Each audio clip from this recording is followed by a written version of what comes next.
A paz do Senhor Jesus, amados. Como vocês estão?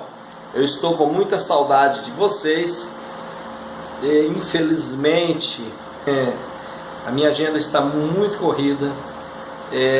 Não está dando tempo de eu gravar as aulas, porém, esta aula se faz muito importante, muito necessário. Então, eu resolvi gravá-la hoje. E eu quero informar você que a próxima revista eu estou preparando o estúdio. E o que eu vou fazer? Eu vou gravar as 13 aulas dentro de uma semana. Eu vou gravar todas as aulas dentro da primeira semana e eu vou disponibilizar todas as aulas para vocês, porque daí eu vou tirar uma semana de folga só para gravar as aulas, e daí eu vou disponibilizar todas as 13 aulas da próxima revista. Assim eu tenho certeza que você vai ter a aula bem antes na sua mão, e eu vou conseguir te ajudar você com esse subsídio. Bom, estamos ensinando e estudando as lições bíblicas da escola dominical. E esse trimestre o tema, a razão da nossa fé: assim cremos, assim vivemos, certo? Aqui está, vocês não ligam com a minha revista, que está tudo assim, feio, é porque eu leio uma revista dessa aqui, eu devo ler ela mais ou menos, eu leio muito, eu leio ela umas 40 vezes, 50 vezes essa revista, entendeu? Cada revista, por isso que ela está toda acabadinha assim. Mas muito bem, a lição de hoje vai trazer o tema, lição 12, o mundo vindouro, certo? O mundo vindouro. Irmãos, esta lição, como eu sempre costumo falar para os irmãos, aqueles que me acompanham e sabem que eu não fico lendo o bojo da revista, porque isso o aluno tem que fazer na sua casa, e aqui nas videoaulas e lá na escola dominical o aluno vai para ouvir o que o professor tem a acrescentar, porque a revista na realidade é um subsídio, né? A revista já é um subsídio, já é um ponto de partida para o professor formular o seu estudo em cima desse subsídio. E a gente vem trazendo, agregando mais subsídios, mais conhecimento, mais experiência, outras linhas teológicas, outra visão, outro foco em cima disso. Então eu não fico lendo o bojo. A revista nossa hoje, ela vem trazendo essa lição, ela vem trazendo o textual que diz assim, ó: e vi um novo céu e uma nova terra, porque já o primeiro céu e a primeira terra passaram e o mar já não existe. Apocalipse 21:1. Verdade prática: cremos no juízo final, no qual serão julgados os que fizerem parte da última ressurreição, e cremos na vida eterna para os infiéis. E cremos na vida eterna para os infiéis, certo? O ponto central da lição diz assim: Deus consumará todas as coisas, pois haverá novos céus e novas terras. Aí a revista vem trazendo os tópicos seguintes: introdução, o primeiro ponto que é sobre o milênio, aí descrição, 2, sobre a ressurreição dos mortos. Vamos lá. Aí o ponto 2, sobre o juízo final. descrição. 2, o julgamento. 3, destino dos ímpios, certo? Aí vamos lá. Terceiro ponto, sobre a nova criação, um novo céu e a nova terra, a nova Jerusalém, a eternidade dos salvos e conclusão, ok? Bom, só que é o seguinte, esta lição ela é uma lição importantíssima como todas as outras e um pouco mais, certo? Porque infelizmente, amados, ultimamente, as pessoas o que está acontecendo com as pessoas ultimamente? As pessoas ultimamente, elas, inclusive eu estou falando dos cristãos, dos crentes, elas não estão mais ligando mais para a vinda de Cristo, para a tribulação do milênio, essas coisas, certo? Só está pregando prosperidade, coisa e tal e coisa. Muito bem.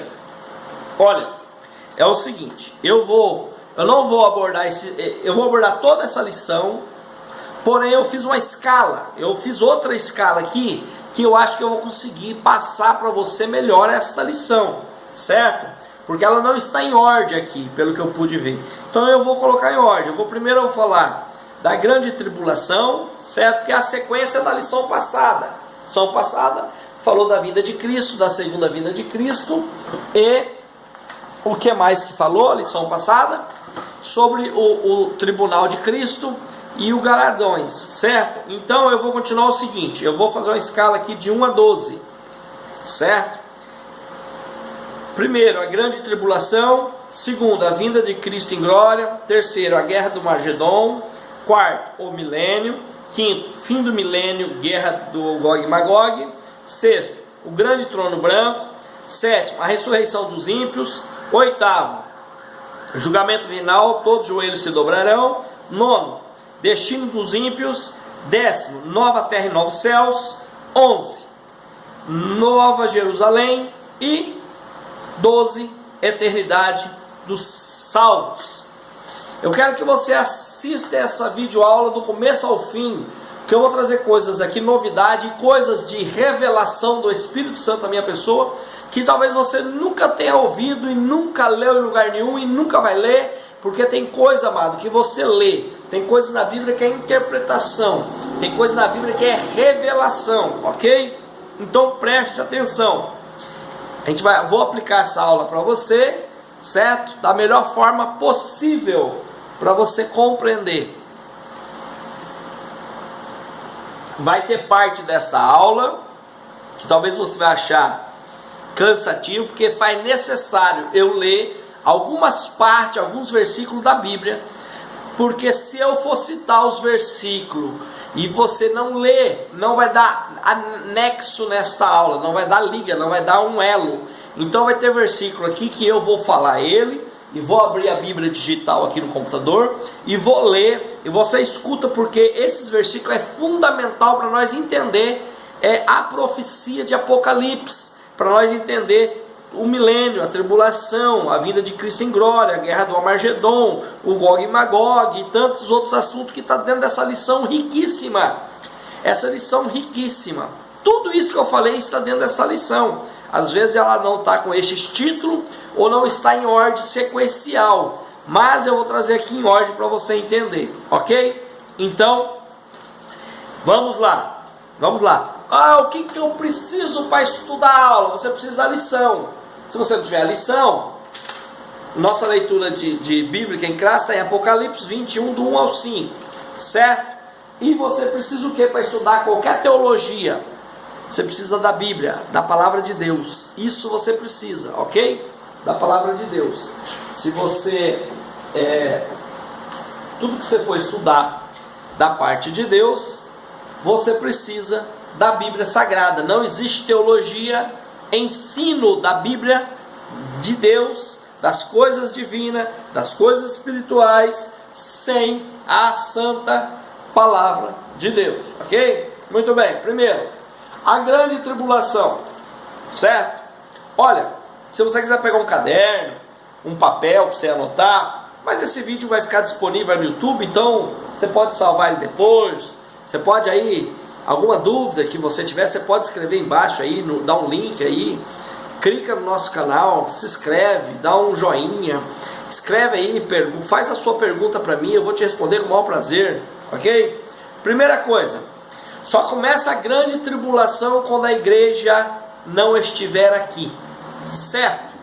A grande tribulação só começa quando a igreja subir com Cristo. A igreja não passará na grande tribulação, ok? Não passará. A igreja subirá com Cristo. Primeiro, todas as promessas se cumpriram. Observação. Todas as promessas da Bíblia se cumpriram, só falta uma. Mas eu estou falando as promessas da vinda de Cristo, certo? Eu não estou falando de promessas em geral. eu estou sendo específico, todas as promessas da vinda de Cristo já se cumpriram. A única que não se cumpriu foi a vinda dele, está próximo, ok? Vamos lá, vou começar a te dar alguns detalhes aqui. Isaías, capítulo 60 e versículo 8, certo? Eu vou ler como eu falei para você, certo? É importante a gente ler esses versículos, certo? Vamos lá, Isaías 60 e verso 8, preste atenção. Quem são estes que vêm voando como nuvens?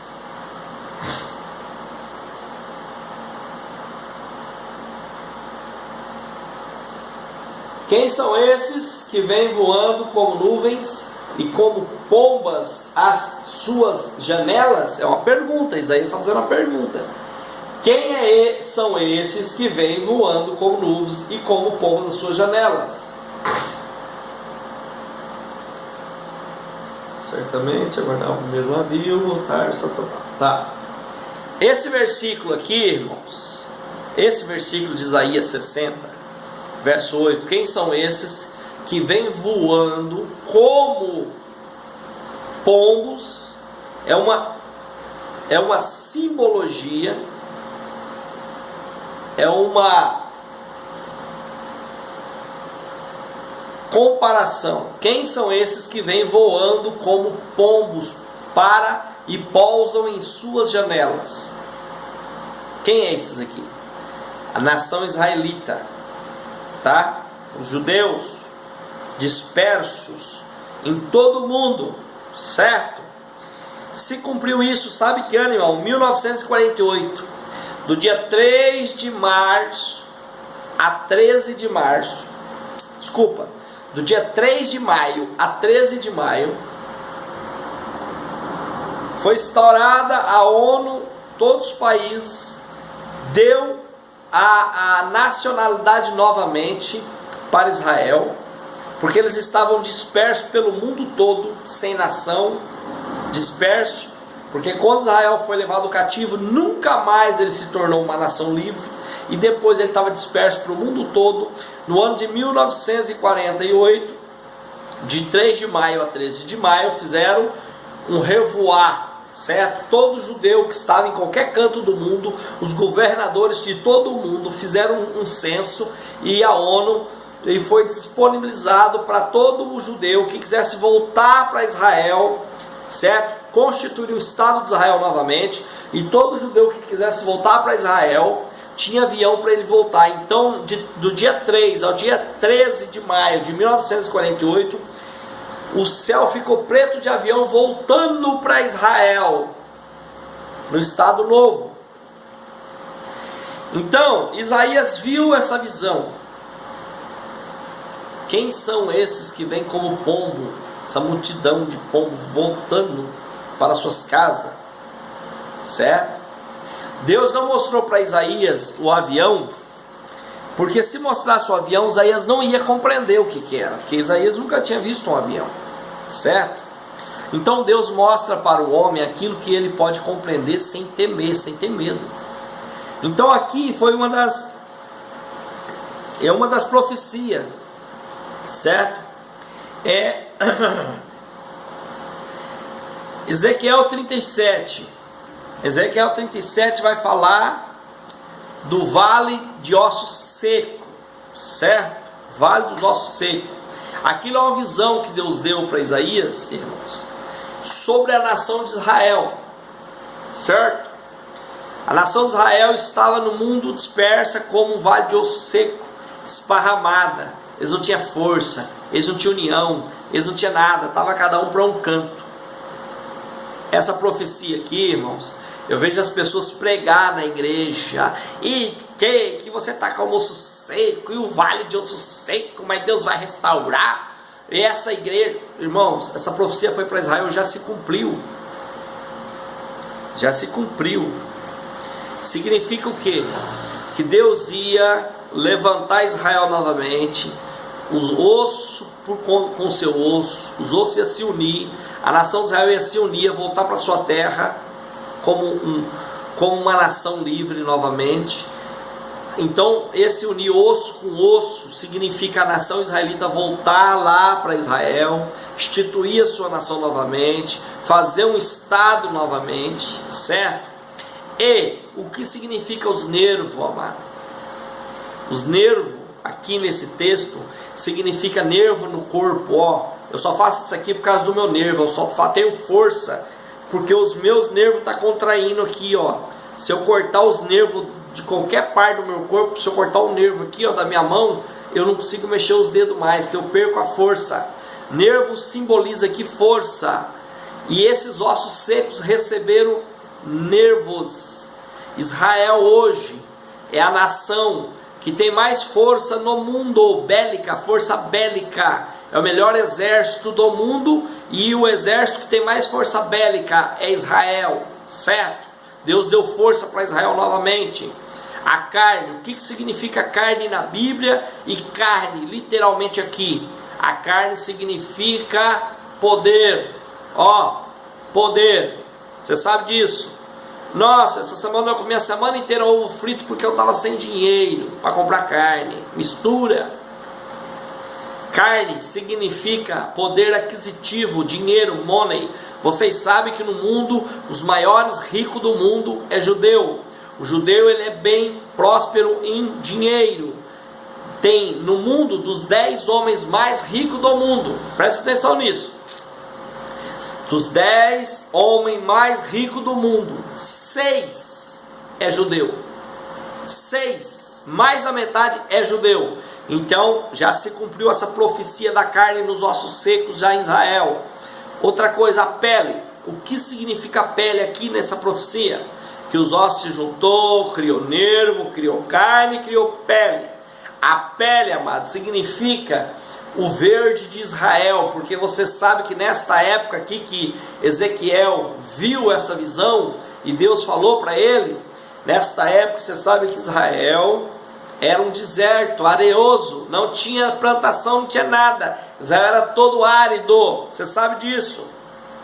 Hoje, se você conhece Israel, se você já foi lá, você vai perceber que Israel é todo verdinho, eles irrigaram o deserto, Israel está todo verdinho, todo coberto de plantação. Então, meu amado, se cumpriu essa profecia já para Israel, eles se uniu, os ossos, veio o nervo, eles têm força, eles têm poder aquisitivo que é a carne, e Israel hoje é verde. E quando se cumprir essa profecia? Agora, se já se cumpriu essa profecia na vida de Israel, e a igreja? Que a igreja vem antes de Israel agora, certo? Está vindo aí, irmão, está se cumprindo, Deixa eu só dar uma observada ali no versículo que eu marquei aqui, deixa eu ver se tem relevância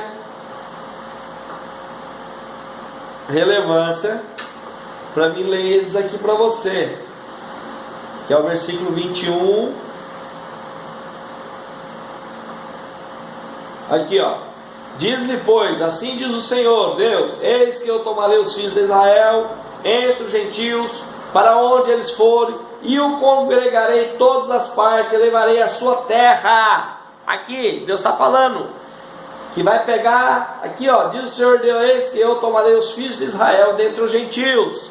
Vai pegar o Israel que está esparramado nas outras nações gentílicas, certo? E dentro do gentio, para onde eles foram, não interessa para onde que eles foram, eu vou juntar eles, e os congregarei todos as partes, e os levarei à sua terra. As pombas voltando, como Isaías viu, 22, e deles farei uma nação na terra. Tá vendo? Cumprindo a profecia de Ezequiel, já cumpriu no ano de 48. Por quê? Porque Israel não tinha maior nação, era disperso, tinha acabado a nação de Israel, você sabe disso, certo? Nos montes de Israel, um rei será de todos eles. Um rei será de todos eles. Quem é este rei, amado? Que será? Que reinará, e nunca mais serão duas nações. Nunca mais Israel dividirá mais como dividiu lá. Nação do sul, Judá, e nação do norte, Israel. Nunca. Capital Jerusalém, capital Samaria. Nunca mais vai se dividir. Porque agora vai ter um único rei. Nunca mais para o futuro se dividirão em dois reinos. Profecia de Ezequiel, meu amado. Está entendendo? Você viu como que é? Como que a própria Bíblia, ela resolve o enigma. A própria Bíblia, ela dá a solução para as profecias. Está aí. Se cumpriu isso no ano de 1948, aí agora. Certo? Em maio de 48. Ok? Você viu como que é? Eu estou mostrando para você. Eu quero que você entenda que eu tenho que passar isso aqui para você, para te mostrar que as profecias estão se cumprindo, já se cumpriram, certo? E Jesus está voltando. Jesus está voltando. E eu estou aqui trazendo esse estudo para você, para que você não passe pela grande tribulação, certo? Mas para que você suba com Jesus na sua segunda vinda. Por isso que eu estou te mostrando esse versículo. Tem nexo com a grande tribulação? Tem. Porque eu estou te mostrando que as profecias da vinda de Jesus já se cumpriram todas. Falta só a vinda dele, para você evitar de ficar na grande tribulação. Aí já já eu vou entrar no texto da grande tribulação, certo?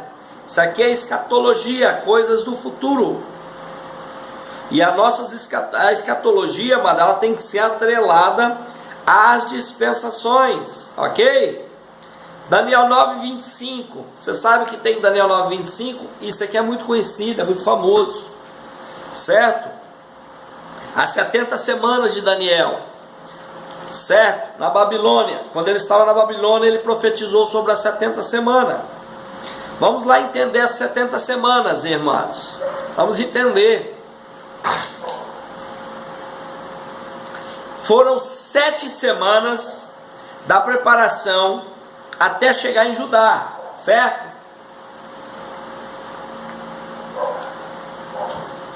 Sete semanas da preparação até chegar em Judá, certo? Irmãos, lembra que cada semana aqui, cada semana representa 7 anos, tá? Uma semana, teoricamente, tem 7 dias, certo? Segunda, terça, quarta, quinta, sexta, sábado e domingo. Uma semana, teoricamente, tem 7 dias. Quando nós fala das 70 semanas de Daniel, certo? Então nós estamos falando que cada semana que eu mencionar aqui são 7 anos, ok? Então, ficaram 7 semanas da preparação até a chegada em Judá, certo? Então,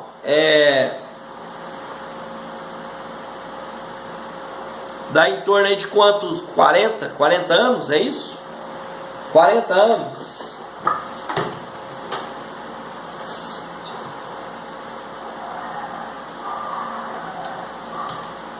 49 anos, certo?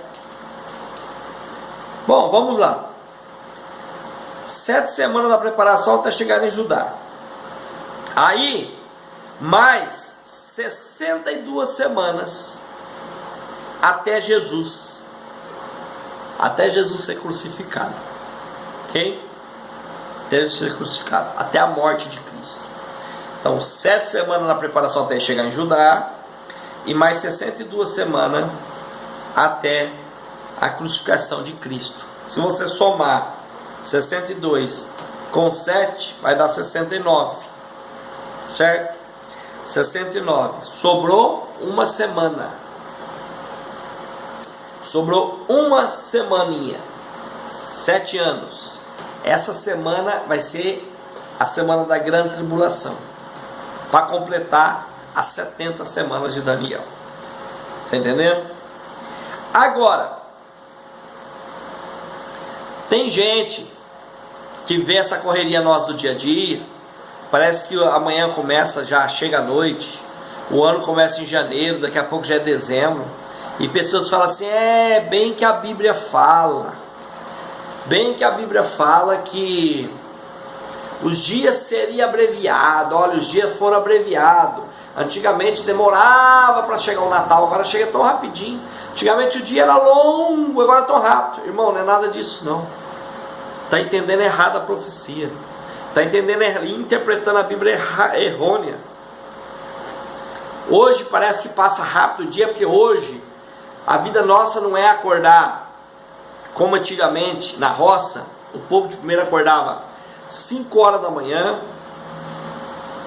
4h30, 5 horas, já estava com a enxadinha nas costas, jogava um café quente na boca, chacoalhava, cuspia, ponhava o chapéu na cabeça, enxada nas costas, ia para a roça no escuro, certo? 5 horas da manhã.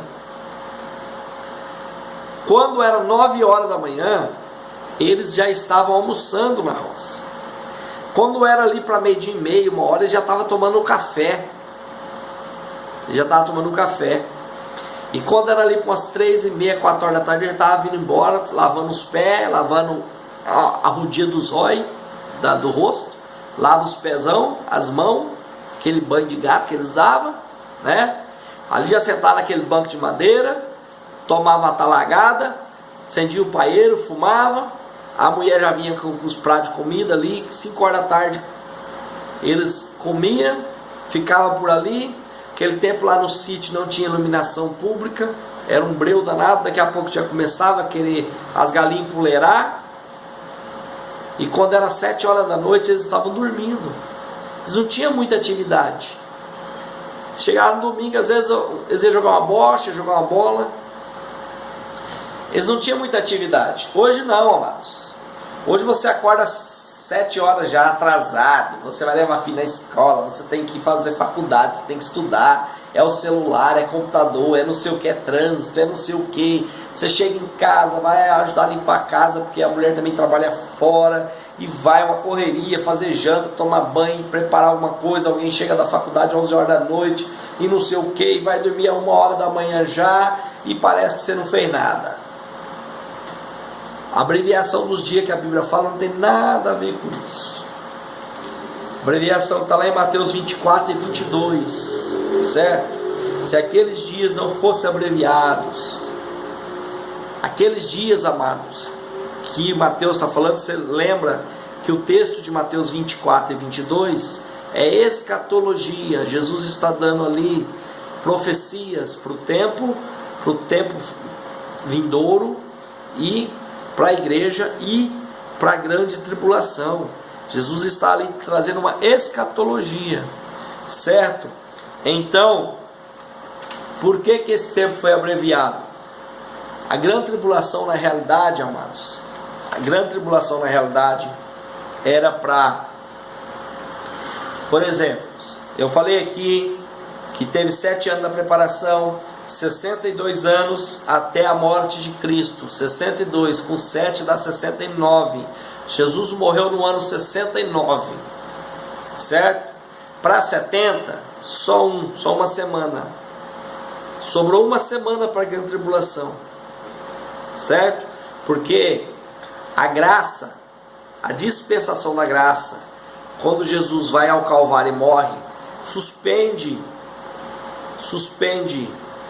a era do reino, e começa a entrar a era da graça. E a era da graça não é contada porque sabe onde que ela começou, mas não sabe quantos anos que ela vai terminar.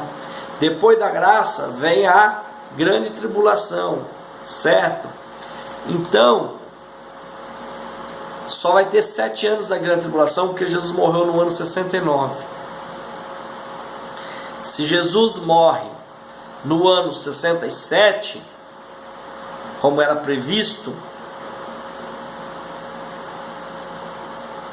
nós teria 21 anos de grande tribulação. Aí ninguém ia sair da grande tribulação com vida. Ninguém ia suportar viver 21 anos na mão do anticristo, do falso profeta e da besta, certo? Porque o que significa isso? O anticristo, o falso profeta e a besta. Eles tentaram fazer uma trindade, porque nós servimos um Deus trino.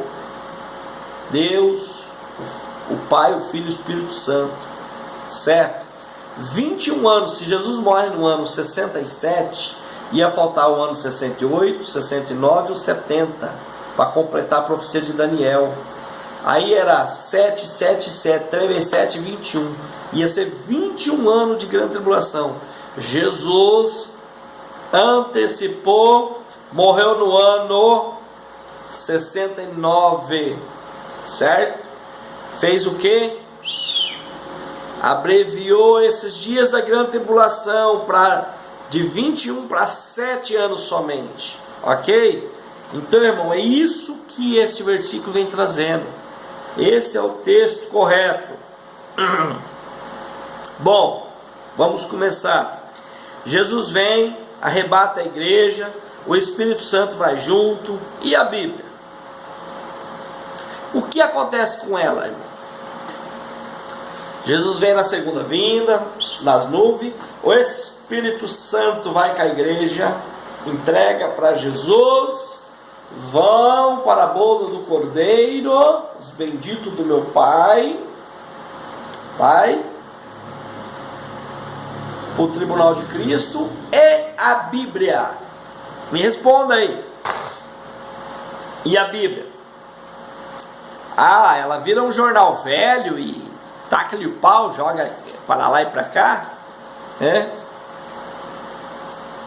Irmãos, primeiro você entenda que a Bíblia tem 8 evangelhos, certo? Quando a igreja subir, 2 evangelhos ainda vai ser pregado aqui na terra. Na era, aí quando instaurar a grande tribulação, o começo, certo? Por quê? A grande tribulação ela vai ser dividida em 2 períodos de 3 anos e meio cada período. Está lá em Daniel, capítulo 9, 25 em diante. Lá você vai encontrar esses dados. Lógico que você vai ter que ler, e eu já estou te dando aqui o caminho das pedras, mas você tem que interpretar. A Bíblia tem 2 fios: o fio da interpretação e o fio da aplicação. Então, quando a igreja subir e começar a grande tribulação, vai ter 2 períodos, 3 anos e meio. Vai ser 1000 maravilhas. O anticristo vai reinar, vai começar a fazer aliança com todo mundo em 3 anos e meio, certo? Ele vai começar a fazer aliança e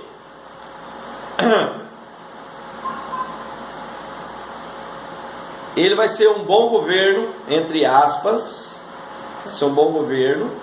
Todo mundo vai adorar, todo mundo vai conseguir possuir as coisas fácil, bens, caças, coisas. Até porque, por que todos vão adquirir coisas fácil? Irmãos, os crentes aqui nesta terra são muitos. Os salvos vai ser muitos salvos. Deus não vai perder para o inferno. E nós vamos deixar toda a nossa propriedade aí. Vai começar por aí. Por exemplo, eu vou largar minhas casas, meu escritório, meus carros. Vai ficar tudo aí, abandonado. O camarada que mora lá na favela, lá no barraquinho lá, ele vai passar aqui e vai falar: bom, esse cabo aqui sumiu junto com aquele povo que sumiu, aquele povo doido aí, sei lá, aconteceu um negócio, foram abduzidos, veio um disco voador aí, levou muita gente da terra. Vai ter mentira, vai ter pessoas que vai falar que as seitas evangélicas conseguiu levar todo mundo e sumir dentro de um buraco, de um abismo, enganou todo mundo. Outros vão falar que nós vai ser abduzido por um disco voador pelos extraterrestres. Aí vai chegar na frente da minha casa e falar assim: bom, essa casona aí, ó, esse sobradão aí de 3 andares, vixe, esse triplex aí, ó, com carro na garagem e tudo, mobiliar. Esse cara aí foi abduzido pelo disco voador junto com aquele povo doido, barulhento, aquele povo que vivia incomodando nós aqui. Eu vou tomar posse. Sai lá da favela e vem morar aqui. De favelado, ele se tornou dono de um triplex, mobiliado, com carro, com tudo, com bens. Então muitas pessoas vão ficar bem. certo? O problema, o anticristo, eles vão achar que o anticristo é um governo bom, 3 anos e meio. Muitos vão aí, 3 anos e meio depois vai começar a perseguição daqueles que não vão poder mais comprar, nem vender, porque não vai ter uma marca da besta, porque com 3 anos e meio já vão ter dado conta de marcar todo ser humano da face da terra. Com 3 anos e meio. Aqueles que vão fugir, se esconder, aqueles que não aceitar a marca, não, eu não vou não, porque eu sou desviado, eu sei que se eu aceitar já estou perdido.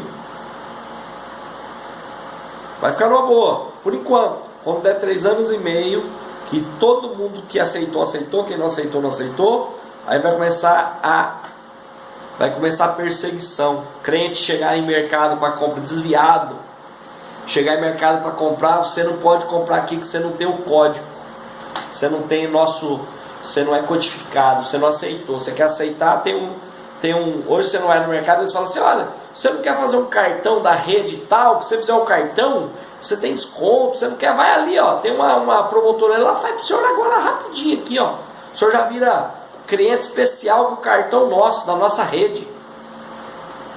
Vai ser desse jeito. O senhor não pode comprar, mas o senhor não quer marcar ali? Tem uma promotora ali, tem uma salinha ali, o senhor vai ali rapidinho. Não quero, então o senhor some daqui que o senhor não é bem-vindo aqui não. Depois vai começar as perseguição, tortura, cortar mão, certo? Então, depois vai ter esses 3 anos e meio de bonança, entre aspas, falsa, e 3 anos e meio de perseguição, certo? Então, amados,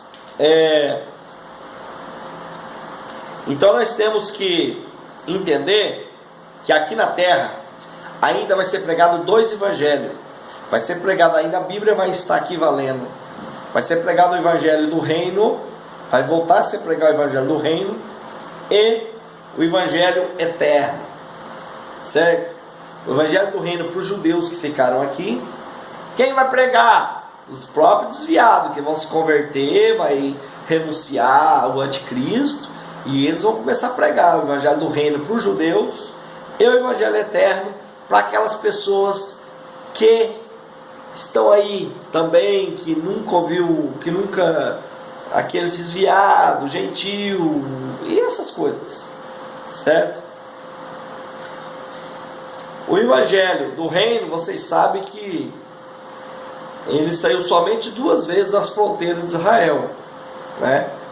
Ele saiu uma vez lá em Tiro e Sidom. Jesus foi lá pregar para aquela mulher síria feliz, voltou para as fronteiras de Israel novamente, e depois saiu lá em Decápolis, certo? Em Gadara. Jesus foi pregar, expulsar os demônios daquele homem que entrou numa manada de porco e depois caiu dentro d'água e acabou. Por quê? Porque o evangelho do reino é quando o rei está na terra, quando ele estava aqui, Jesus. Esse era o evangelho do reino, certo? Nós temos 24 doutrinas na nossa dispensação, 8 da salvação, 8 da fé cristã e 8 escatológica, certo? Só que é o seguinte, na grande tribulação, não terá ceia do Senhor e não terá batismo, certo? Mas eu canso de ver pessoas pregando Mateus 25. Você já sabe até o texto que é Mateus 25, né? Que é das 10 virgens, as 5 prudentes e as 5 virgens loucas, ou ners. E eu quero falar para você o seguinte: quando você quiser pregar a vinda de Cristo, tal, para a igreja, prega Marcos 13 e 32, tá? Ah, não sabe quando o Senhor da casa vem. Marcos 13 e 32. Não prega Mateus 25, as virgens. Porque você pregar isso para a igreja está errado. Porque isso aqui, Jesus está dando uma escatologia para os judeus que ficar na grande tribulação, certo? Judeus que ficar na grande tribulação. Olha o texto para você ver. Quer ver? Olha o texto. Mateus 25. Vamos ver. Então, o reino do céu será semelhante a 10 virgens, que tomando sua lâmpada saíram em encontro do esposo. Elas saíram em encontro do esposo. Elas não eram noiva, tá? Não é porque elas saíram em encontro do esposo que elas eram noiva. Ah, eu vou sair em encontro do esposo da minha irmã, meu cunhado. Eu vou encontrar com o esposo da minha irmã. Não é porque eu fui encontrar com o esposo da minha irmã que eu sou esposa dele. Então as pessoas confundem, acham que ela está falando aqui, ó, que tomou suas lâmpadas, saíram ao encontro do esposo, acha que elas eram a esposa. Está errado, certo? 5 delas eram prudentes e 5 loucas. As loucas tomando as suas lâmpadas, não, aqui ó, 5 delas eram prudentes, 5 loucas. Aqui, amados, significa 2 tipos de judeu que vão ficar na grande tribulação. O judeu tradicional, que não vai aceitar o pacto do anticristo, e o judeu moderno, que vão aceitar o pacto do anticristo. Os loucos conhecem a escritura, conhecem as profecias messiânicas, conhecem os profetas Isaías, conhecem a Torá, porém os judeus modernos vão aceitar, mas os tradicionais não. Os tradicionais são as prudentes. As loucas, tomando suas lâmpadas, não levaram azeite consigo, não tinha prudência. Mas as prudentes levaram azeite das suas vasilhas com as suas lâmpadas. Atardando o esposo, e tardando o esposo, tosquenejaram todas e adormeceram. Mas à meia-noite ouviu-se um clamor. Aí vem o esposo, sai ao encontro. Então todas aquelas virgens levantaram e prepararam as suas lâmpadas. E as loucas disseram à prudente: dai-nos vosso azeite, porque as nossas lâmpadas se apagam.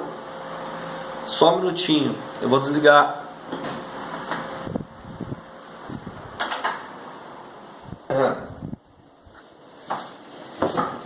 Estou ficando rouco aqui, eu acho que é o vento. Daqui a pouco eu não estou conseguindo falar mais. E as loucas disseram às prudentes: dai vossos azeites, porque as nossas lâmpadas se apagaram. Mas as prudentes responderam, dizendo: não seja caso que nos falte a nós e a vós, ide antes aos que vende e compra para vós. Amados, a Bíblia está falando que elas foram orientadas a comprar o azeite. Agora, pessoas pregam que elas não tinham o Espírito Santo na vida dela, que esse azeite simboliza o Espírito Santo na vida do crente, que se o Espírito Santo não tiver, o noivo vem, ele fica, parará. O Espírito Santo pode ser comprado, amados. Você pode comparar esse azeite com azeite como se fosse o Espírito Santo. Não quer dizer que eu posso comprar o Espírito Santo. O Espírito Santo, em vários lugares na Bíblia, ele é comparado como, ele não é como o azeite. Mas nesse texto não, porque aqui pode comprar, e o Espírito Santo não se compra, certo? E tendo elas ido comprá-lo, chegou o esposo, e as que estavam preparadas entraram com ele para as boldas, e fechou-se a porta. Amados, isso aqui é um casamento.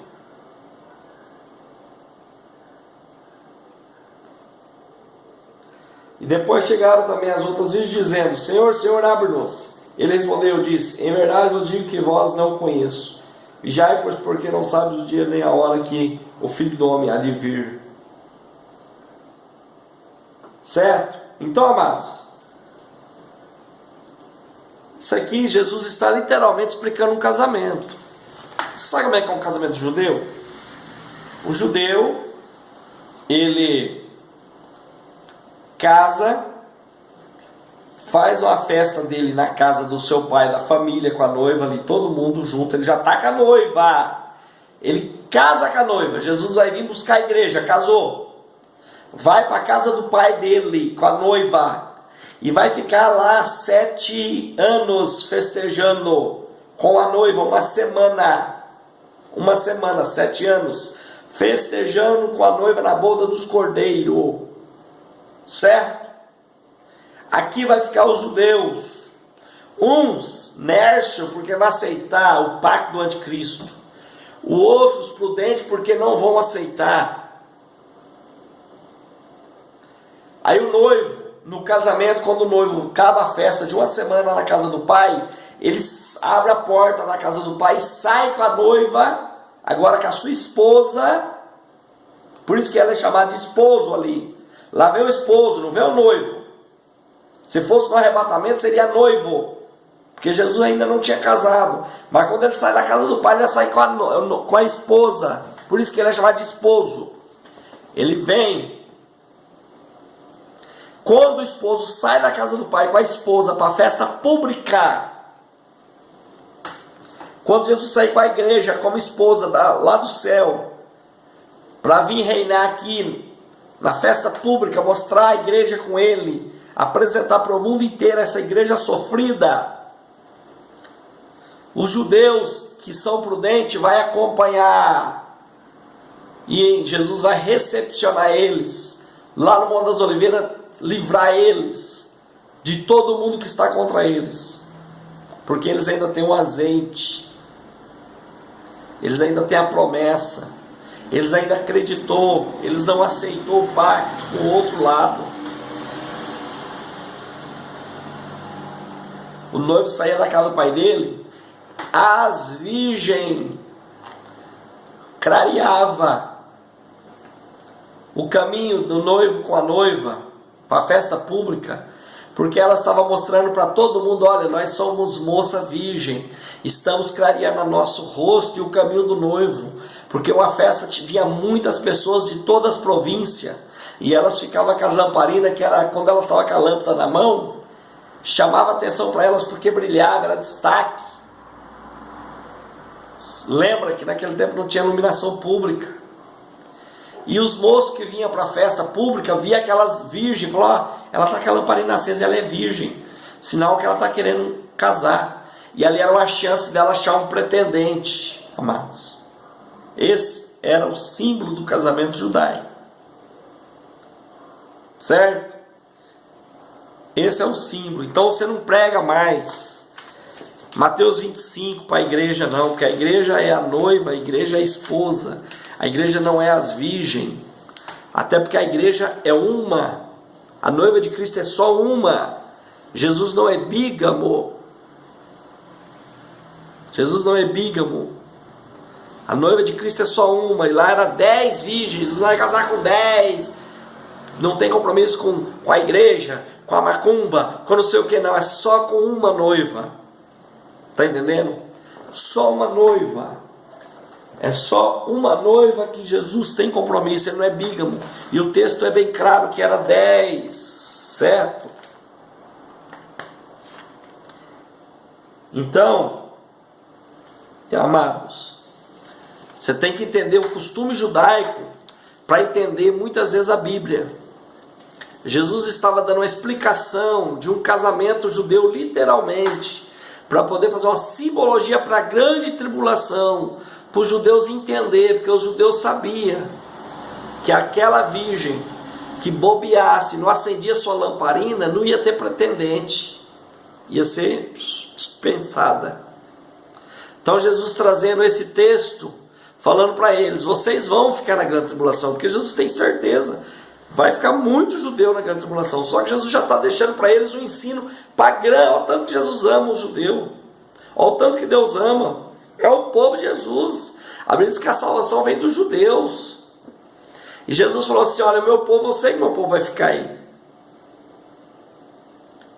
eu sei que meu povo vai ficar, mas deixa eu dar instrução para eles, para quando chegar a grande tribulação, eles vão usar essa instrução e não perecer todo mundo. Eu tenho que vir aqui, eu tenho que levar o meu, eu tenho que salvar alguns. Entendeu, amados? Não confunda. Ok? A oração do Pai Nosso também é para grande tribulação. Não é pode orar? Pode. Pode fazer o Pai Nosso? Pode. Mas ela é uma oração para grande tribulação também. Tá? É para grande tribulação. Ok?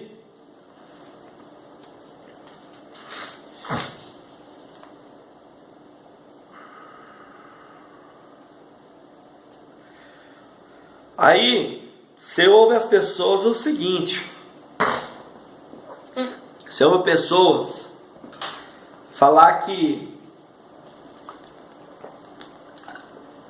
Jesus só vai vir depois que todo mundo ouviu o Evangelho. Você já deve ter ouvido isso aí. Amados, o mundo tem 7 bilhões de pessoas. Somente 2 bilhões e meio ouviu o Evangelho. Não é que 2 bilhões e meio são salvos, não. Ouviu o Evangelho. Você acha que de Jesus para cá já deu mais 2.000 anos e 2 bilhões e meio de pessoas ouviram o Evangelho? Você acha que estão vivos, certo? Você acha que falta quase 5 bilhões para ouvir o Evangelho ainda e Jesus só vai vir? Então Jesus vai levar mais. Se 2 bilhões e meio levou 2 anos, mais de 2 anos um pouquinho, 2.000 anos, então vai dar o dobro, vai dar ainda uns 4.000 anos para Jesus voltar. Se for nessa teoria, que todos têm que ouvir o Evangelho para Jesus voltar. Amado, sabe onde está esse texto? Mateus 24:14. Escatologia. Mateus 24:14, escatologia. Você quer ver? Eu vou ler para você. Você entendeu o texto? Falei para você, a Bíblia tem que entender a aplicação. Eu falei para você que não tem como falar de escatologia se nós não fizer atrelado à dispensação, certo? E nós temos que lembrar que Mateus 24:14 não é para a dispensação da graça. Mateus 24:14 ela está atrelada à grande tribulação, à escatologia. Não é para nós, para a graça. Você quer ver?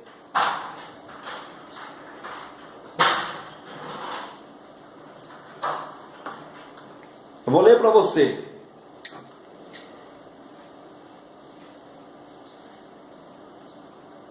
E este evangelho do reino será pregado em todo o mundo, em testemunha a todas as nações. Então virá o fim.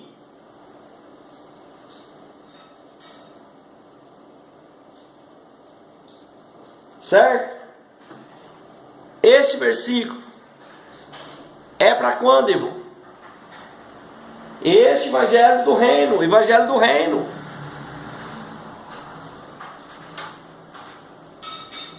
Esse evangelho do reino será pregado a todos, todo o mundo. O evangelho do reino que foi pregado somente dentro de Israel, saiu 2 vezes das fronteiras de Israel, uma vez lá em Tiro e Sidom e outra vez lá em Decápolis, e voltou para dentro de Israel de novo. Quando Jesus morre, suspendeu, entrou o evangelho da graça, que nem todos vão ouvir. Aí no milênio volta o evangelho do reino novamente. Aí sim, todos vão ouvir. Todo mundo, em testemunha a todas as nações. Então virá o fim. Milênio vai ser pregado o evangelho do reino. Quando todas as nações ouvir o evangelho do reino, aí vai vir um fim. Aí vai dar a guerra do Gog e Magog, vai instaurar o grande trono branco e ali vai findar. Certo? Então, amados, vamos começar a entender a Bíblia. Jesus fala texto para a igreja, Jesus fala texto para os discípulos, Jesus fala texto para os judeus atual daquela época, Jesus fala coisas para a nossa época, e Jesus fala coisas para a grande tribulação e para o milênio, tudo em Mateus 24 e 25. Uma das maiores escatologia bíblica, as maiores profecias bíblicas está aí na voz de Jesus. Mas nós temos que interpretar o texto, aplicar, discutir, ensinar, aprender. A escatologia atrelada às dispensações, que são 8 dispensações, certo? Falam os teólogos, são 7, só que são 8, certo? A Bíblia não tem contradição, a Bíblia tem dificuldade humana, a Bíblia tem manipulação errada, aplicação errada, certo? Interpretação errada.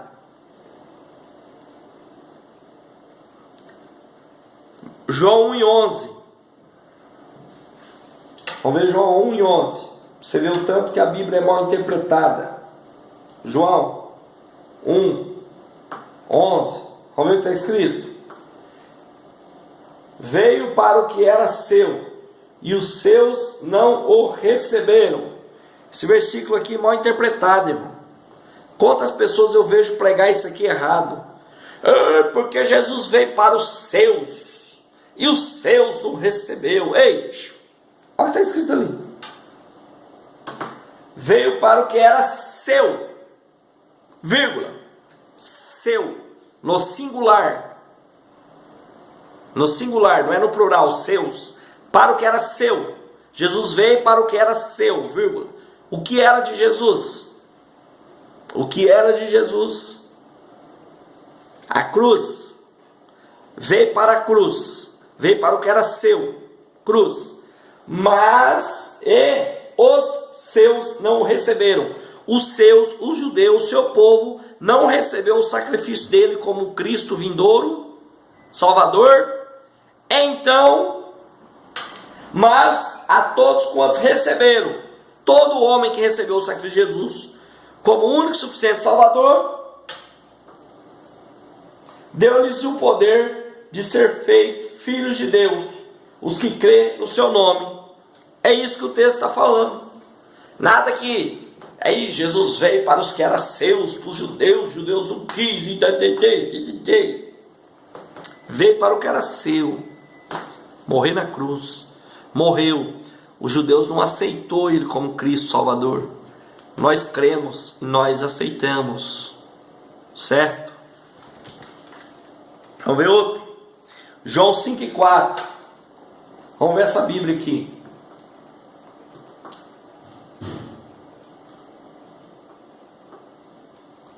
Ó, essa tradução aqui está errada. Porquanto um anjo descia em certo tempo ao tanque e agitava a água, primeiro que ali descia. Bíblia judaica completa. Vou ler esse versículo para você aqui na Bíblia, na interpretação correta da palavra. Falei para você, a Bíblia não tem falha. A falha é manipulação, na tradução. Tradução falha. Certo? A tradução.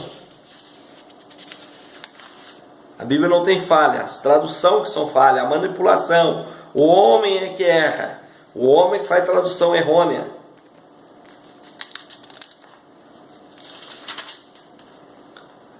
Vamos lá. Aqui, ó. 5:4.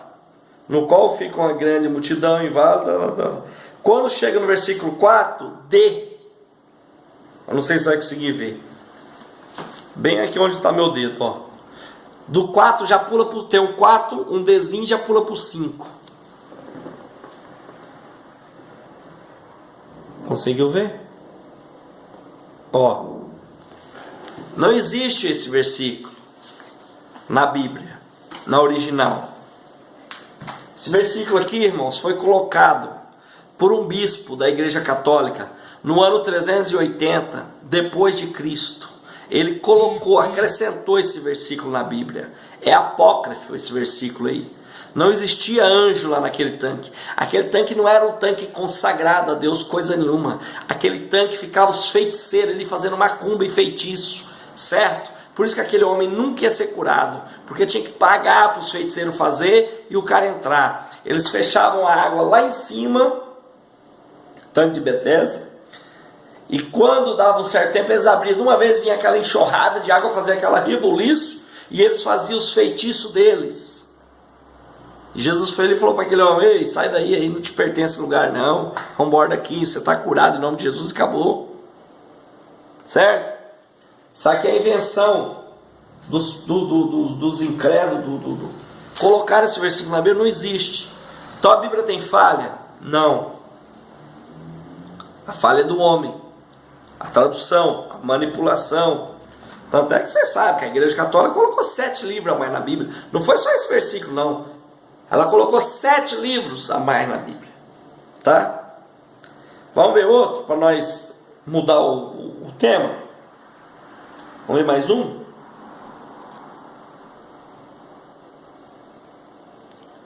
Eu não lembro se eu marquei aqui. Ah, tá.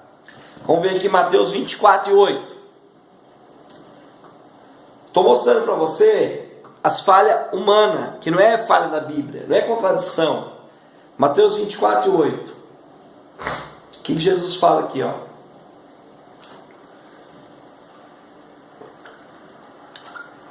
Olha o que é essa Bíblia aqui, ó. Essa Bíblia aqui, essa Bíblia aqui não é boa. Ela é falha, ó. Essa Bíblia não, essa tradução. Olha aqui como é que essa Bíblia fala aqui, ó. Mas todas essas coisas são o princípio de dores.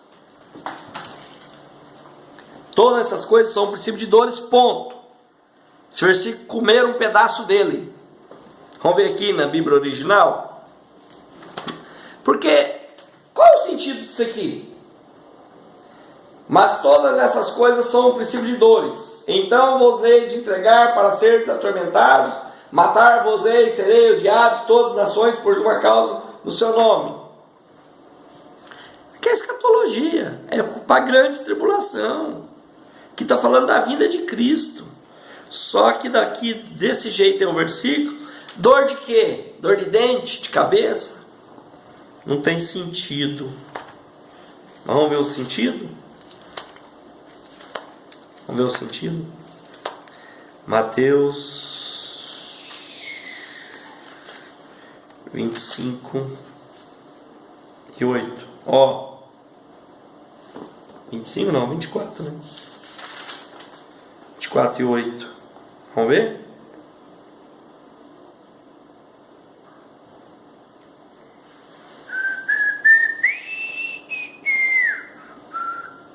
Deixa eu só achar aqui que essa Bíblia, os versículos são tudo junto.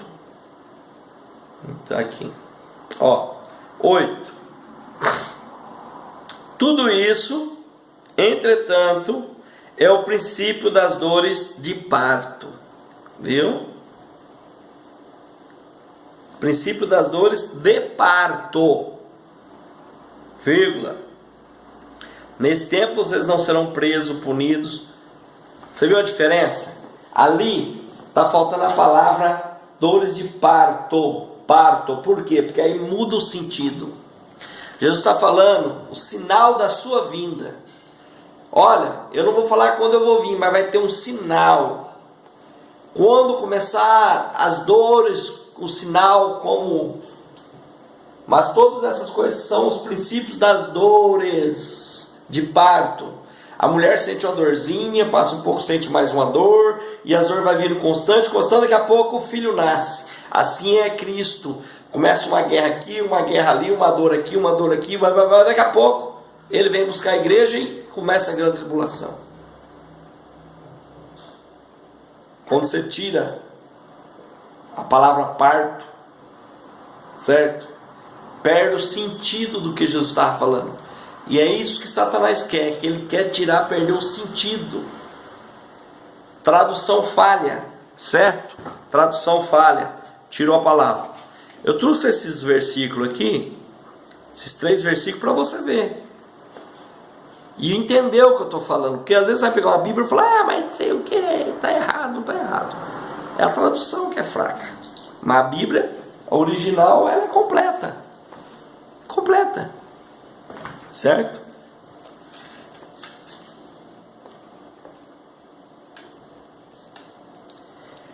No milênio todos ouvirão o Evangelho do Reino. Vamos confirmar aquilo que eu falei para vocês sobre o Evangelho do Reino? Ó, Isaías 66, 19.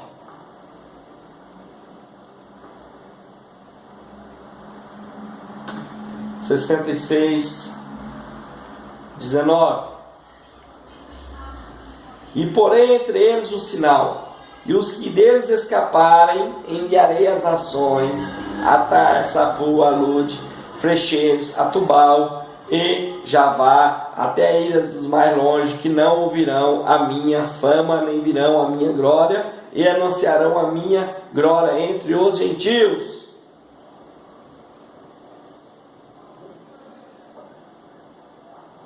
Entendeu? Você viu? Todos vão ouvir. Aí vem o fim. Aí vem o fim. A minha glória entre os gentios. E eu não vou ler porque aqui vai falar, aqui para baixo vai falar que daí vai vir o fim. Certo?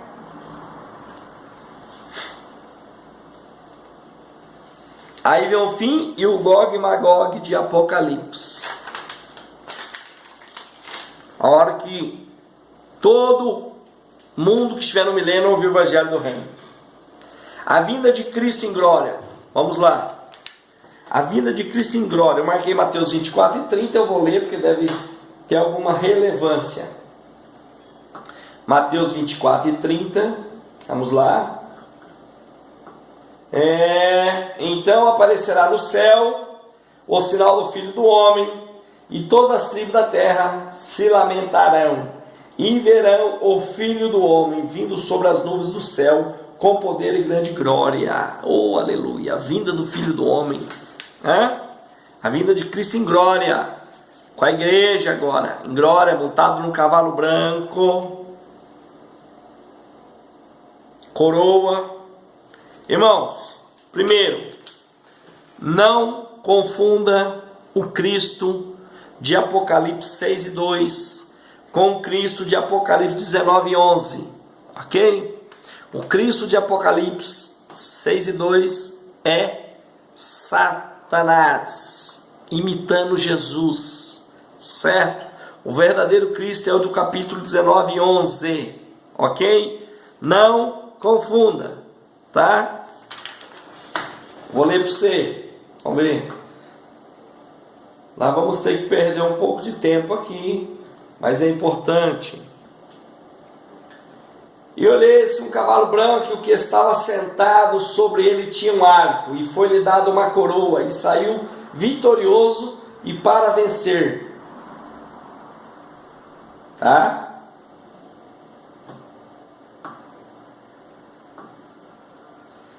Agora vamos ver Apocalipse 19 e 11. E vi o céu aberto, e eis um cavalo branco, e o que estava sentado sobre ele chama-se Fiel, Verdadeiro, e julga e peleja com justiça. E os seus olhos como chama de fogo, sobre a sua cabeça havia muitos diademas. Esse é o nosso Jesus, tá? Não é o primeiro. Ok? Bom, Zacarias 14:4. A vinda de Cristo, irmão, tem muitas profecias em Zacarias, Ezequiel. E eu quero que você entenda isso aqui. A vinda de Cristo. Quer ver? Eu vou ler para você Zacarias 14:4 e te explicar. Isso aqui é profundo, é profundo. Vamos lá, Zacarias.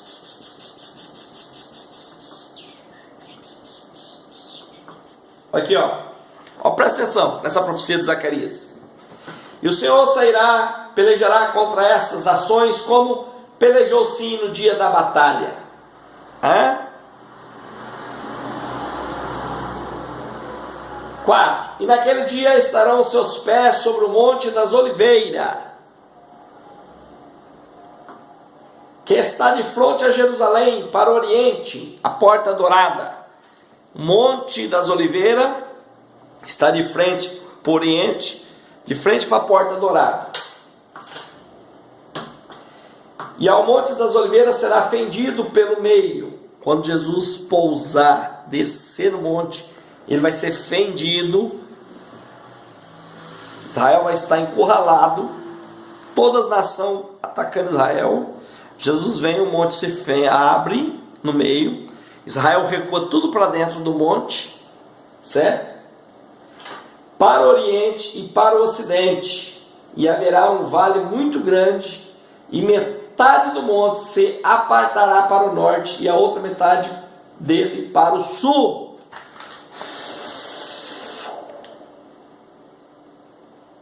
Vai abrir. Certo? Vamos ver aqui. Zacarias 12, 3. 12. E acontecerá naquele dia que farei de Jerusalém uma pedra pesada para todo o povo. Todos os que carregarem certamente serão despedaçados. E juntar-se contra ela todo o povo da terra. Todo mundo vai se juntar contra Israel, lá em Jerusalém. Isso aqui está profetizando a vinda de Cristo, em glória. Vamos ver Zacarias 14, 5. E fugireis pelo vale dos meus montes, pois o vale dos montes chegará até Azel. Fugireis assim como fugiste diante do terreno dos dias de Uzias, rei de Judá. Então virá o Senhor meu Deus e todos os santos contigo. Quem vai vir com Cristo? Todos os santos, a igreja, revestida já, certo?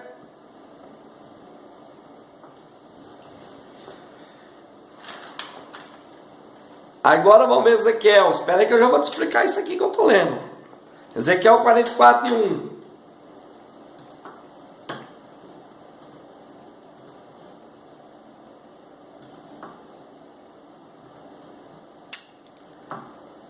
Então me fez voltar para o caminho da porta exterior do santuário que olha para o oriente, a qual estará fechada. E disse-me o Senhor: esta porta permanecerá fechada, não se abrirás, ninguém entrará por ela, porque o Senhor, o Deus de Israel, entrou por ela, por isso permanecerá fechada. Quando o príncipe, por ser príncipe, se assentará nela para sempre, para comer pão diante do Senhor, pelo caminho do vestíbulo da porta entrará, e por este mesmo caminho sairá.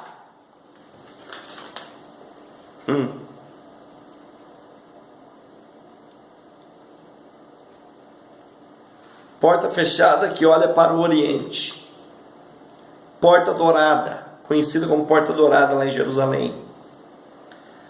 O árabe, aquela porta era aberta, certo?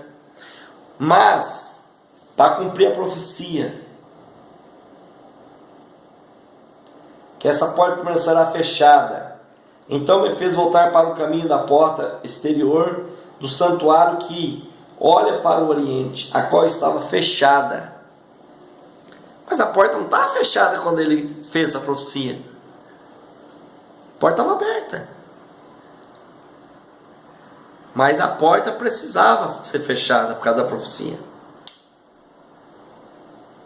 Para ninguém entrar por ela. Porque quem vai entrar por essa porta é Cristo. Ele vai descer no Monte das Oliveiras, vai se fender, vai se abrir. Israel vai se entrar dentro do monte. Jesus vai dar uma ordem para um anjo dele. Ali vai acontecer agora a guerra do Armagedon, certo? Jesus vai dar uma ordem para um anjo prender Satanás por 1000 anos. Aí Jesus vai descer do monte, vai atravessar o vale e vai entrar por essa porta. Como? Se essa porta, os árabes, quando invadiram em Jerusalém pela primeira vez, o árabe, o rei Saladino, muçulmano, sabia da profecia que Jesus ia entrar por aquela porta, certo? E ele sabia da trajetória de Jesus, então ele manda lacrar a porta, certo? Mas quando ele manda lacrar a porta de tijolo, ele pegou o tijolo igual ao muro e mandou lacrar. Se você olhar lá, você vai ver o arco da porta, porém ela vai estar lacrada, certo? Então ele não sabia que estava fazendo se cumprir a profecia de Ezequiel, onde dizia que a porta vai estar lacrada, porque para ninguém entrar por ela, certo? Tempos mais tarde, outros muçulmanos fizeram o quê? Acabou de fazer a profecia se cumprir. Porque o que eles fizeram? Na frente daquela porta, eles fizeram um cemitério, certo? Na frente da porta lacrada. Por quê? Porque eles falaram, a porta já está lacrada, ele não vai entrar por ali, mas para garantir, vamos fazer um cemitério na frente da porta, porque ele é um sacerdote de Jesus. E conhecendo a mitzvot, certo? Que é o mandamento. Mitzvot são mandamentos. Mitzvot em hebraico. Conhecendo os mitzvot, mandamento judaico, o sacerdote não pode passar em terra que tem mortos, que foi enterrado mortos ali, certo? De acordo com a Torá, com a Bíblia, no livro de Números, capítulo 19 e 16, fala isso. Que um sacerdote não pode pisar em terra que enterra pessoas mortas, certo? Então, se cumpre Zacarias 14:4. Se cumpre Zacarias 14:4.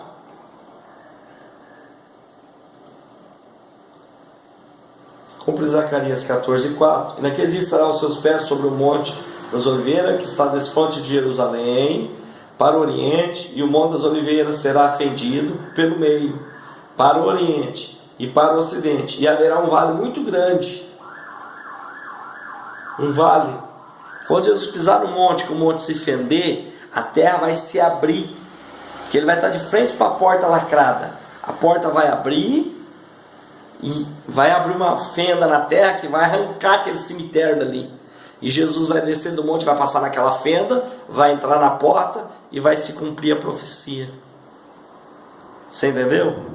Então os camaradas achou e acabou fazendo cumprir a profecia da Bíblia. Por quê? Porque os árabes invadiram Jerusalém, muitos anos depois dessas profecias aqui, certo? Dessas profecias aqui de Ezequiel, de Zacarias.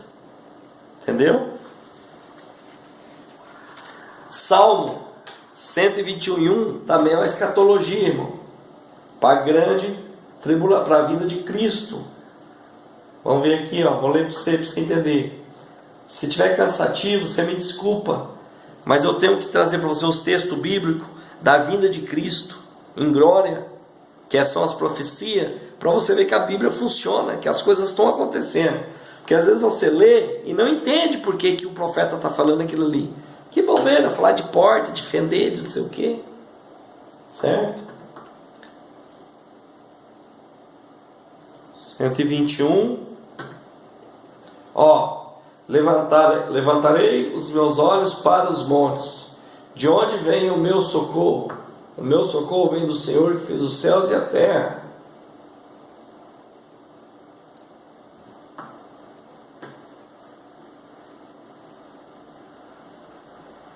Certo? Levantarei meus olhos para os montes. De onde vem meu socorro? Meu socorro vem do Senhor que fez os céus e a terra. Amados, aqui Davi está profetizando, porque quando Israel estiver encurralado em Jerusalém, encostado no Monte das Oliveiras, não tiver mais perspectiva de vida para eles, que eles veem que tudo vai se acabar, o mundo inteiro vai estar contra eles, A televisão do mundo inteiro vai estar filmando. Os olhos, todo mundo vai ver. Por isso que todo mundo vai ver a vinda de Cristo. Todo mundo vai estar com o celular ao vivo, vendo. Olha, Israel vai ser massacrado agora, lá em Jerusalém. Tal. Quando o povo judeu olhar para os montes que tem em roda de Jerusalém, vai estar cheio de soldado, atirador de elite, pronto para atirar, esperando só a ordem do anticristo, do governo mundial, para aniquilar Israel. Aí vai ser que quando Israel vai olhar para os montes e vai falar esse salmo, isso aqui é uma profecia. Eles vão olhar para os montes e falar assim, olha, eleva meus olhos para os montes. Aí eles vão exatamente profetizar isso aqui, ó. Levarei meus olhos para os montes, de onde vem o meu socorro? O meu socorro vem do Senhor que fez os céus e a terra. Aí nessa hora, Jesus vem cumprindo outra profecia, que diz que com o sopro da sua boca limpará os céus. O céu vai estar preto de avião caça, está preto de avião em cima do céu, tudo preparado para jogar bomba em Israel.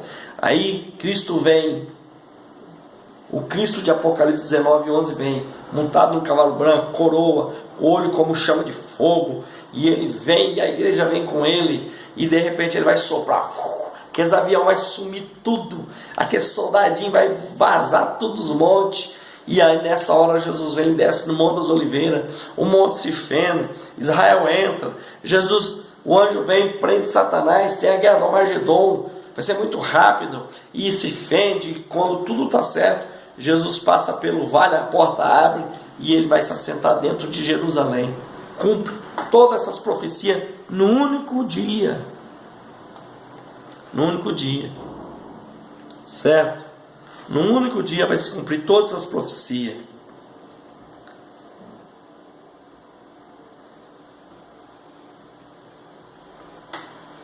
Bom, aí vem a guerra do Armagedon, né, que eu já falei, que Jesus vai prender Satanás, seus anjos, todos aqueles que aceitou o sinal, todos aqueles que assinou o sinal já está condenado.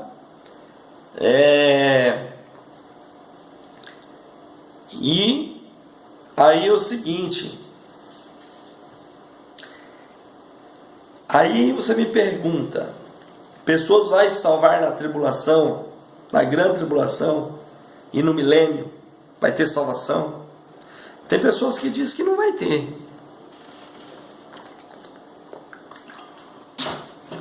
Vamos ver o que a Bíblia fala? Apocalipse 20, do 1 ao 7, vamos ver? Vamos ver o que a Bíblia fala, que a Bíblia é mais inteligente que nós, né? A Bíblia sabe mais que nós. Apocalipse capítulo 20, de 1 a 7. Vou ler, tá? E vi descer do céu um anjo, que tinha a chave do abismo e uma grande cadeia na sua mão. Isso é o anjo que Deus vai mandar prender Satanás, tá? Você viu, irmão? Precisa de um anjo só para prender Satanás, que é o pai dos demônios, chefão. Agora, por que quando tem gente que vai orar, Deus manda uma legião de anjo aqui para expulsar esse demônio? Uma legião de anjo para expulsar uma merda de um demônio, uma porqueira de um demônio, irmão. Uma legião de anjo, sendo que só um anjo vai prender Satanás e os seus? Você está achando que o poder de Deus é fraquinho, né? Ele prendeu o dragão e a antiga serpente, que é o diabo e Satanás, e amarrou por 1000 anos. Pronto, começa o milênio, certo? Lançou no abismo e ali encerrou e pôs selo sobre ele, para que não mais engane as nações, até que os 1000 anos se acabem, e depois importa que seja solto por um pouquinho de tempo.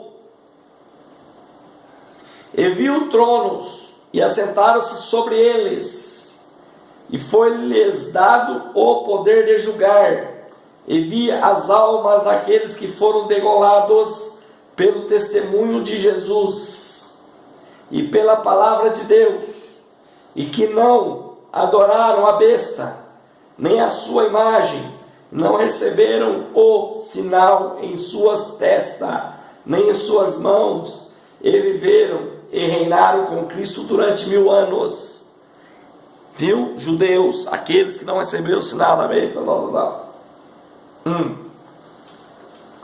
Mas Você vê, esses aqui já foram salvos na tribulação. Não receberam o sinal da besta, não fizeram pacto, já foram salvos, já estão reinando com Cristo. Da tribulação já foi salvo. Olha mais. Mas outros mortos não reviveram, até que os 1000 anos se acabaram. E esta é a primeira ressurreição. Mas outros mortos não reviveram. Quem que é esses aqui? Que não reviveram? Os ímpios. Certo? Bem-aventurado é o santo, aquele que tem parte na primeira ressurreição, a igreja, o salvo. Sobre estes não tem poder a segunda morte, mas serão sacerdotes de Deus e Cristo, reinarão com ele 1000 anos, nós, a igreja. E acabados-se os 1000 anos, Satanás será solto da sua prisão. Viu? Vamos para o milênio de paz agora. Mateus 25, 33. Escatologia. Para quando, Maquilar? Que é essa escatologia? Essa é para o milênio. Separa as ovelhas dos bodes. Que é isso? Que Jesus quis dizer? Vai separar os que têm a marca do anticristo com os que não têm a marca do anticristo. Os judeus que têm a marca do anticristo e os judeus que não têm a marca do anticristo. Certo? Para isso. Apocalipse 7. Quem vem da grande tribulação não tem o corpo transformado. Certo? Vamos lá. Vamos ver Apocalipse 7.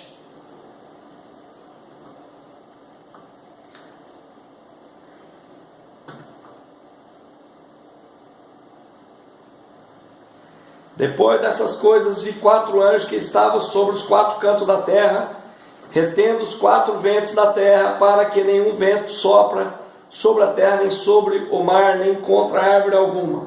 Vi outro anjo subir do lado do sol nascente, que tinha o selo do Deus vivo, e clamou com grande voz aos 4 anjos que fora dado o poder de danificar a terra e o mar, dizendo: não danifiqueis a terra, nem o mar, nem as árvores, até que achamos seladas as suas testas os servos do nosso Deus. O que eles estão fazendo? Os anjos teve o poder de deixar a terra aqui se bagunçar. Mas antes tinha que selar a testa dos servos do nosso Deus.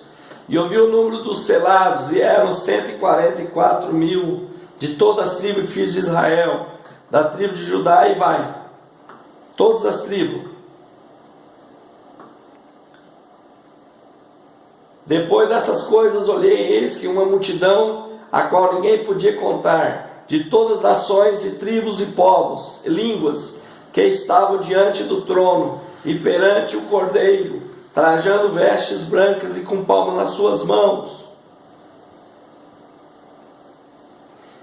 Clamava com grande voz, dizendo: salvação ao nosso Deus, que está sentado no trono, e ao Cordeiro. E todos os anjos estavam ao redor do trono, dos anciãos, dos 4 animais, prostrados diante do trono, sobre o seu rosto, adorando a Deus, dizendo: amém, louvor, glória, sabedoria, ação de graças, honra, poder, força, nosso Deus para todos sempre, amém. E um dos anciãos me faltou, dizendo: esses que estão vestidos de vestes brancas, quem são e de onde vieram? E eu lhe disse: Senhor, tu a sabes. E ele disse-me: estes são os que vieram da grande tribulação, e levaram as suas vestes branqueadas o sangue do Cordeiro, porque isso diante do trono de Deus, e os serve de dia e de noite no seu templo, e aquele que está sentado sobre o trono os cobrirá com sua sombra. Nunca mais terão fome, nunca mais terão sede, nem sol, nem calma alguma cairá sobre eles, porque o Cordeiro que está no meio do trono os apacentará, lhes servirá de guia para as fontes vivas das águas, e Deus limpará de seus olhos todas lágrimas. Irmãos, isso aqui é quem vai vir na grande tribulação. Agora deixa eu te falar um negócio para você. Isso aqui não vai ser lá no céu não, tá? Isso aqui vai ser lá em Jerusalém, esse povo. Tudo isso aí, João está tendo uma visão, mas isso vai acontecer literalmente aqui na terra, lá em Jerusalém, tá bom? Cristo vai governar lá de Jerusalém, irmão, com justiça. Vai mostrar para o homem que podia ter governado o mundo com justiça, certo?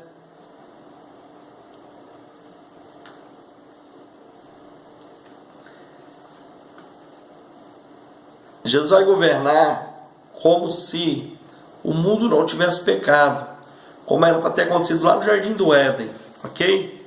Vamos lá, fim do milênio, e a guerra do Gog e Magog, Apocalipse, capítulo 20, do 7 ao 10, quer ver?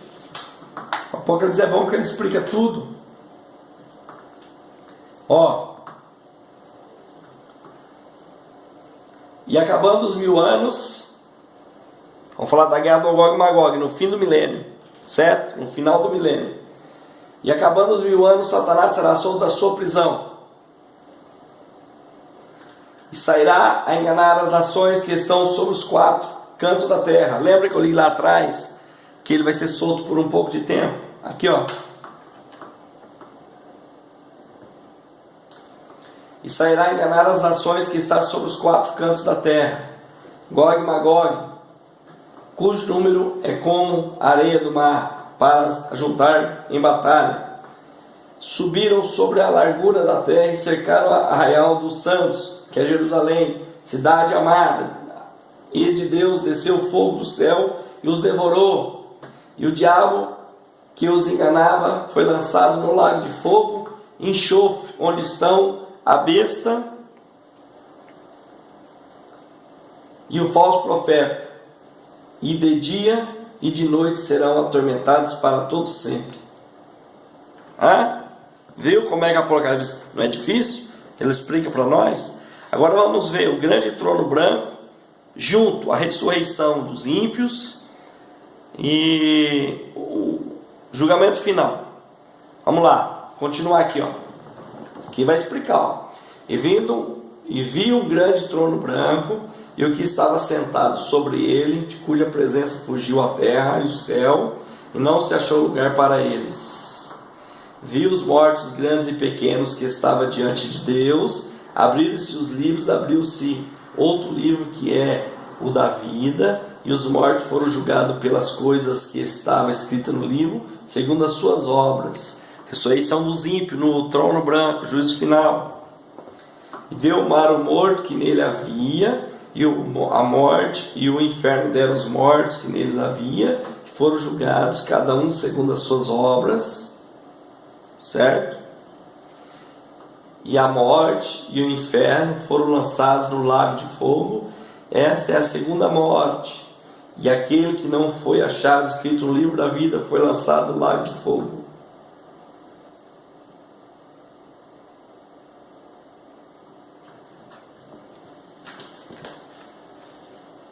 Entendeu? Aqui explica o destino dos ímpios, o julgamento final e o grande trono branco, certo? Todos os mortos, os grandes e os pequenos, certo? Aqui, agora vamos ver a nova terra e novos céus. Isaías 65, 17. Isaías 65, 17.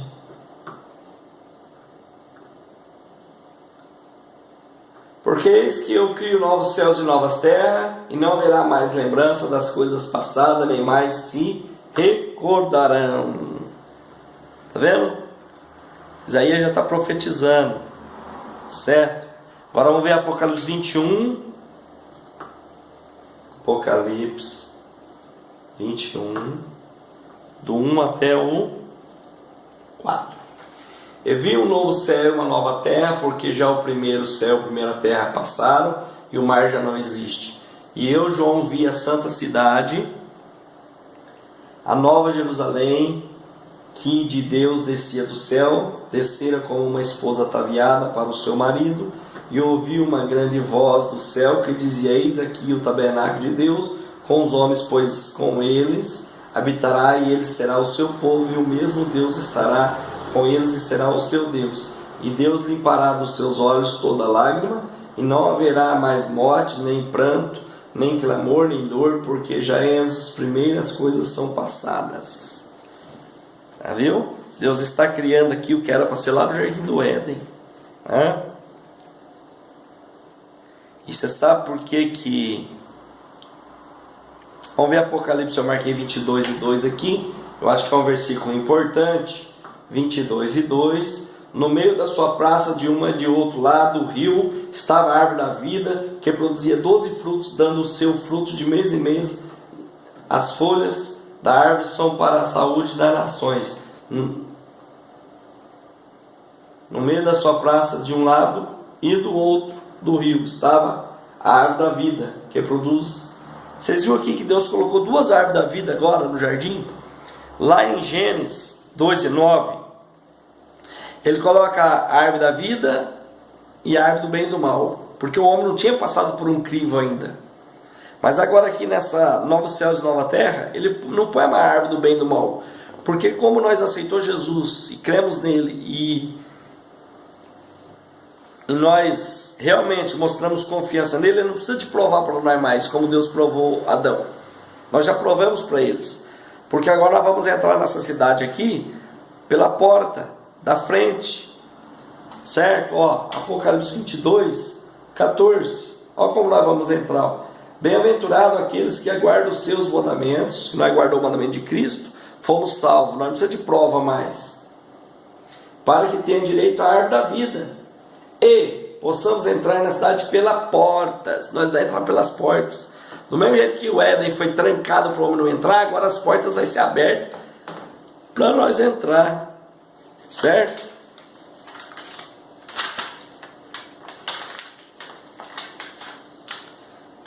Isaías 66, 22, vamos ver. Mais uma profecia.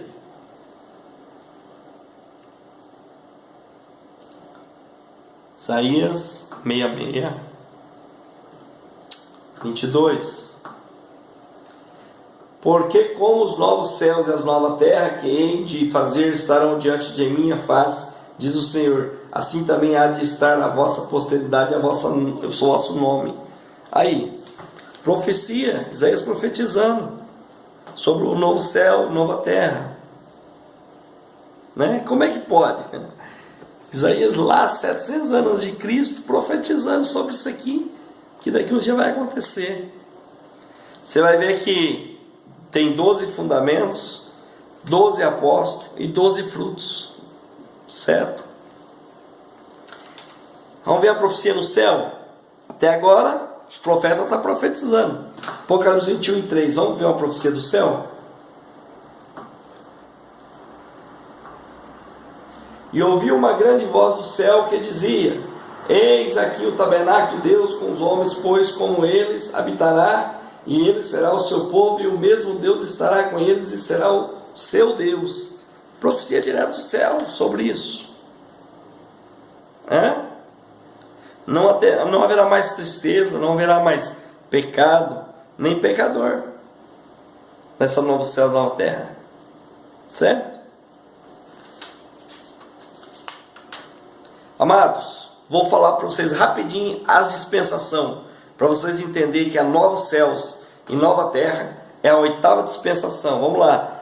Primeira dispensação, saída do Éden ao dilúvio. Segunda, do dilúvio a Babel. Terceiro, de Babel a Moisés. Quarta, de Moisés a Cristo. Quinta, de Cristo a segunda volta de Cristo. Sexta, a volta em glória. Sétimo, a volta em glória e o milênio. Oitavo, do milênio a novos céus e nova terra. A fusão, onde vai se fazer a fusão. A Jerusalém eterna vai descer e vai subir, vai fundir, vai ser feito novos céus e nova terra. Oitava dispensação, transcendeu o normal e o espiritual e se funde, os dois mundos se fundem. Qual dimensão foi feita? A circuncisão. Vocês sabem qual dimensão que foi feita? No espiritual, com o pacto de Deus, ou no material, no crepúsculo dos judeus? Foi feito no 8º dia, né? Criança de 8º dia, o pacto e a circuncisão. Então, para que cortar o crepúsculo? Levítico 9:1, ali tem uma função ali, que não vai dar tempo de eu explicar para vocês agora, infelizmente. Levítico 9:1, eu vou ter que deixar para explicar para vocês. Eu vou até ler aqui, para não passar batido, mas eu não vou poder explicar, porque senão o vídeo vai ficar muito grande, certo? Nós já estamos aqui com um tempo razoável de filmagem, certo? Então, eu não vou poder explicar, mas eu vou ler aqui, Levítico 9:1, ó. E aconteceu no dia 8º que Moisés chamou Arão e seu filho ancião Israel. No dia 8º, e disse a Arão: toma um bezerro para a expiação do pecado. E aqui vai, irmão. Aí aqui vai longe, aqui tem uma explicação profunda. Não vai dar para mim explicar isso hoje, senão o vídeo vai ficar muito grande, ok? Mas fundiu o Espírito de Deus com o altar ali, tá? Ali fundiu o Espírito de Deus com o altar natural de pedra ali. Fez uma fusão, certo? Jesus na cruz inaugura, funde o Jesus homem com o sacrifício de Jesus, o Cristo de Deus espiritual. Faz essa função ali na cruz. Vivemos a 8ª dispensação por antecipação, amados. Nós vivemos por antecipação, certo? Por quê? Porque por fora é o natural, é a carne, mas por dentro já está o Espírito fazendo a função, certo? Por dentro o Espírito, mas por fora o corpo, ainda com dores, certo? Por fora o corpo com dores, com tristezas, corpo carnal, mas por dentro o espiritual, fazendo a fusão do espiritual com o homem, certo? Com a matéria. Porque Deus fala para Abraão fazer o pacto cortando justo o crepúsculo da genitária masculina. Por quê? Porque, amados, ali pela genitária masculina é que nasce a vida, que sai a semente do homem, que sai a vida, que fecunda a mulher, certo? Ali sai todas as vidas, e todas as vidas passando por ali, todo judeu que corta, que tem uma aliança com Deus, ali sai o sangue, uma aliança de sangue. Todo que passa por ali é consagrado a Deus, certo? Todo judeu é consagrado a Deus, certo? Todos que eram nascidos dos homens hebreus, circuncidado, era consagrado a Deus, tinha um pacto de sangue com Deus, e era a nação eleita, certo? Jesus fez um pacto de sangue com a igreja. Jesus deu o seu sangue, porque no momento que ele deu o sangue, derramou seu sangue, ali nasceu, que ele morreu, automaticamente nasceu vida. Nós conseguimos viver através da morte do sangue de Jesus, um pacto, certo? Nasceu a vida através do sangue de Jesus derramado na cruz. E quando o novo céu e nova terra se fundir, fazer uma fusão, a 8ª dispensação acontece. Aí o projeto de Deus estará concluído, certo? Já está concluído na revelação de Apocalipse, certo? Novo céus, nova terra, e nas revelações bíblicas, no pensamento de Deus, e o futuro já está pronto. Agora essa fusão vai ser feita, acontecer naturalmente, de forma real e palpável, certo? E assim eu encerro esta aula. Espero que foi de grande valia para você. Ficou meio comprida, mas eu tinha que trazer todos esses versículos, porque senão não tinha sentido, e eu queria que você entendesse esses versículos, por que foi falado, a forma que eles são aplicados, ok? Só ficou para trás a questão de Levítico 9 ali, porque eu não consegui. Mas quem sabe no outro estudo eu trago para você completo, capítulo 9 de Levítico, explicando para você que isso aqui tem um simbolismo muito grande para o vindouro, ok? Eu quero que você continue orando por nós. Fica com Deus, em nome de Jesus. Até a próxima aula, se assim Deus nos permitir. Shalom.